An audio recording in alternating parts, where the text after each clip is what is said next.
Ribut-ribut pagar laut adalah tema satu meja The Forum malam ini. Telah hadir di studio Wakil Menteri ATR BPN Osy Darmawan. Malam, Mas Osy. Di sebelah kanan saya ada Asisten Operasi Kepala Staf TNI Angkatan Laut Laksamana Muda TNI Yayan Sofyan. Malam, Yayan. Ya. Di sebelah kiri saya ada Direktur Eksekutif Walhi Zensi Zuhadi. Malam, Zensi.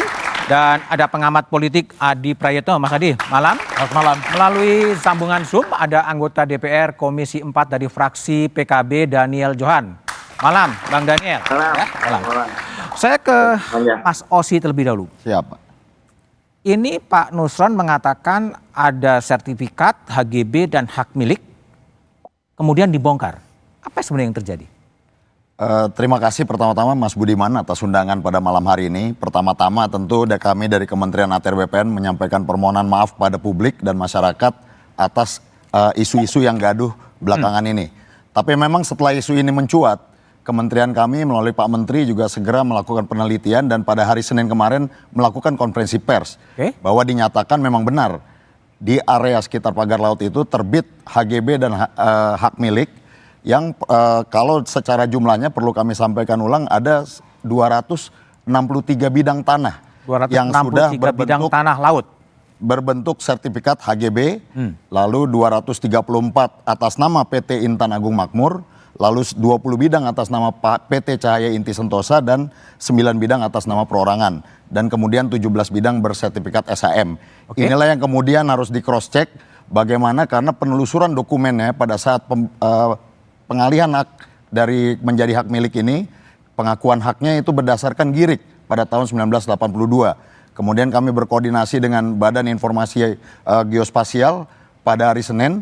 Kemudian memang pada hari ini juga Pak Menteri Nusron sudah menyatakan bahwa ada sebagian yang masuk di dalam garis pantai, ada yang di luar garis pantai. Yang di luar garis pantai inilah yang kemudian dianggap sebagai memiliki cacat prosedur, cacat material dan juga cacat administrasi dalam penerbitan ataupun pengalihan hak-haknya tersebut. Itu sertifikat terbit pada tahun? Sertifikat ini terbit dalam kurun waktu 2023. 2023 Siap. Menerbitkan 260-an sekian sertifikat?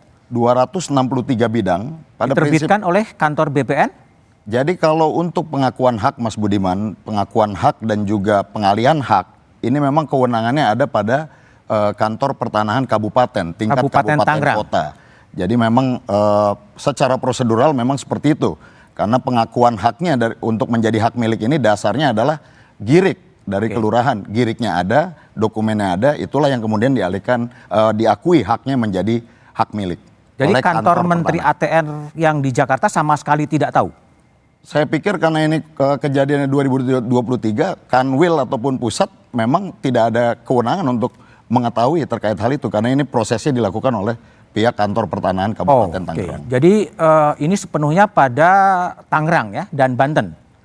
Pusat tidak tahu. Ya tentunya itu yang fakta yang terjadi saat ini bahwa pengeluaran pengakuan hak dan juga pelimpahan hak itu dilakukan di kantor pertanahan Kabupaten Tangerang. Tapi izinnya sudah dicabut sekarang.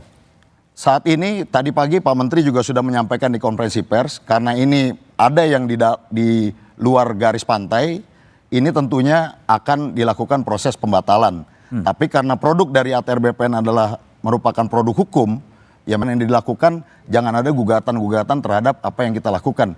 Jadi harus clean and clear bahwa pembatalan itu memang bisa kita lakukan. Osy, pertanyaannya agak bodoh.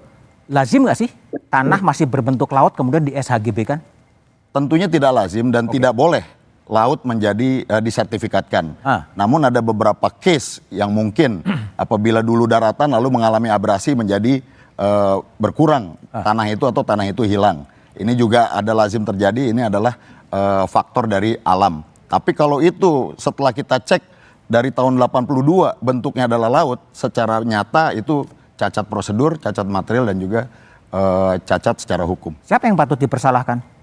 Ya kami pikir setelah proses ini dilihat bahwa ini memang betul-betul nyata ada di laut, proses selanjutnya adalah kita akan melakukan investigasi terhadap kantor pertanahan Kabupaten Tangerang. Kabupaten Tangerang. Pak Menteri Nusron juga sudah menyampaikan kemarin ada 4 elemen yang harus dimintai lagi di dalamnya keterangannya. Yang pertama adalah juru ukur yang pada kaitannya kasus ini dilakukan oleh KJSB atau surveyor yang berlisensi, dan ini memang dibolehkan. Yang kedua, kepala seksi pertanahan pengukuran, yang ketiga kepala seksi penetapan, dan yang terakhir kepala kantor pertanahan. Inilah yang harus kita dalami dan gali. Oke, baik Pak Laksamana Yayan yang mungkin ketiban sampur ya. Ya.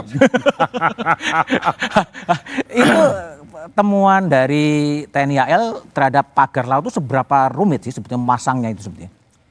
Jadi begini Mas, bahwa kita bersama bahwa itu adalah wilayah dari Danlantamal 3 Jakarta. Oke.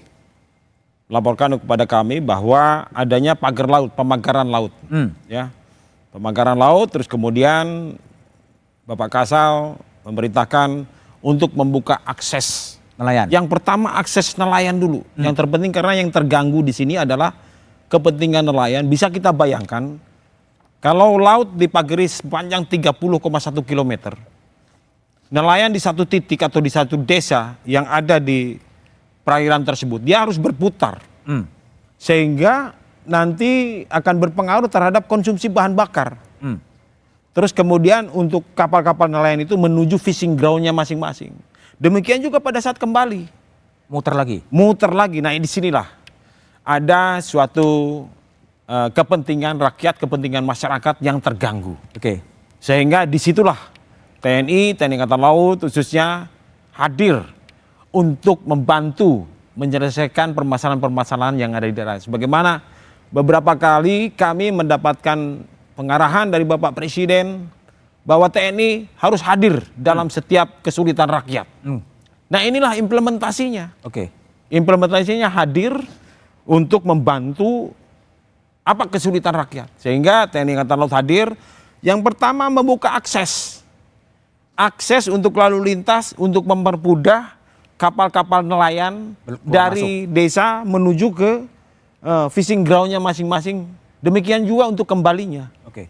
Dan memberikan perambuan-perambuan sehingga mereka memudahkan mereka. Seberapa dalam pagar laut itu? Nah ini investigasi yang dilaksanakan. Yang pertama hari Sabtu kita turun. Ya. Laksanakan penyelaman. Itu konstelasi pantai di sana itu berbeda-beda.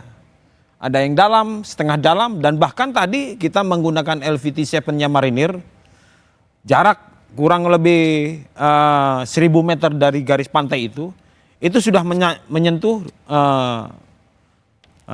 dasar laut. Oh. Nah, terus kemudian itu bambu sudah tertanam sehingga kedalaman ya tertancap sekitar 1,5 meteran lah. 1,5 meter dari dasar laut? Dari dasar laut. Oke. 1,5 meter dari dasar laut, sehingga dari permukaan sampai dengan ujung bambu itu ada sekitar 4 meter, rata-rata 4 meter. Rata-rata 4 meter? Rata-rata 4 meter. Itu mungkin nggak dikerjakan oleh nelayan? Kalau logika kami ya, seperti yang tadi kemarin di media disampaikan juga, tidak mungkin. Tidak mungkin? Artinya nelayan dihadapkan dengan keterbatasannya nelayan, jangankan untuk memberikan pagar sedemikian panjang, untuk makan aja mungkin terbatas.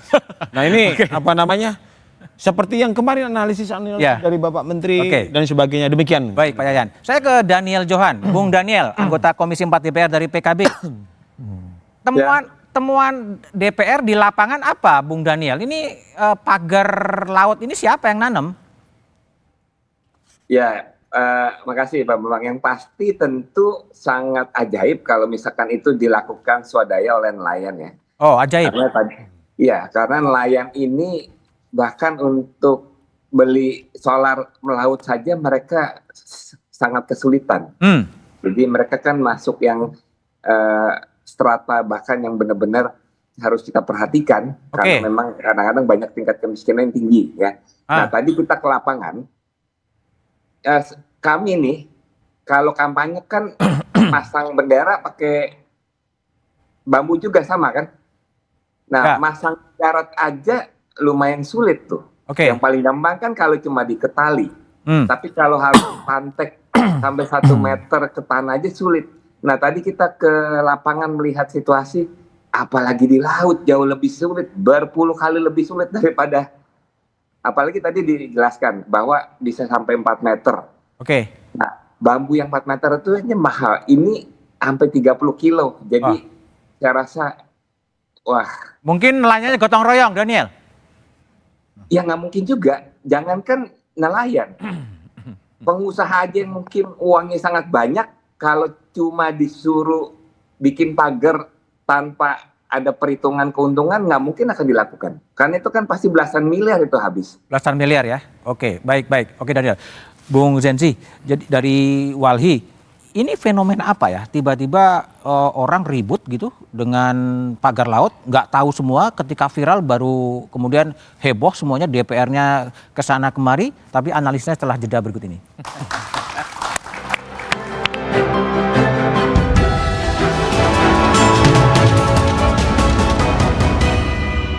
Kisruh penemuan pagar laut yang disebut punya izin di sekitar Tangerang dan Bekasi masih terus bergulir.